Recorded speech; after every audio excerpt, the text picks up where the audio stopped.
பூங்காட்டு திரும்பவும் அடுத்த வர எபிசோடில் பார்த்திங்க அப்படின்னா இன்பாக்கும் குமரனுக்கும் கல்யாணமே நடக்க போல, அவங்களுக்கு நிச்சயமும் ஆகலை.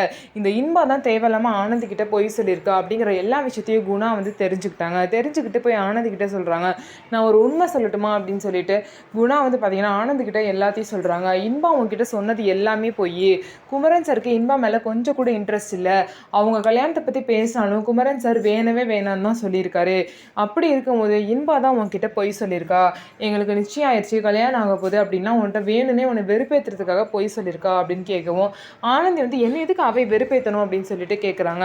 உடனே குணா வந்து தெரியல, நீ அவள்கிட்ட தான் கேட்கணும். ஒருவேளை வந்து அவளுக்கு ஒரு பயம் இருக்கலாம், நீ எங்கே குமரன் கிட்ட க்ளோஸ் ஆகி குமரனை நீயும் கல்யாணம் பண்ணிப்பீங்களோ அப்படிங்கிற ஒரு இன்செக்யூரிட்டி அவளுக்கு இருக்கலாம். அதனால கூட உன்கிட்ட இந்த மாதிரி சொல்லியிருக்கலாம். இப்படி சொன்னால் நீ குமரன் சார் கூட பேசாமல் பழகாமல் இருப்பீல, அதனால அவள் உன்கிட்ட இந்த மாதிரி சொல்லியிருக்கலாம் அப்படின்னு சொல்லிட்டு பார்த்தீங்கன்னா குணா வந்து ஆனந்திக்கிட்ட எக்ஸ்பிளைன் பண்ணுறாங்க. ஸோ ஆனந்திக்கு இப்போ தான் மனசுக்கு ரொம்பவே நிம்மதியாகவும் சந்தோஷமாகவும் இருக்குது. அவங்க 2 பேருக்கும் நிச்சயம் ஆகலை, அவங்க 2 பேரும் பழகவே இல்லை.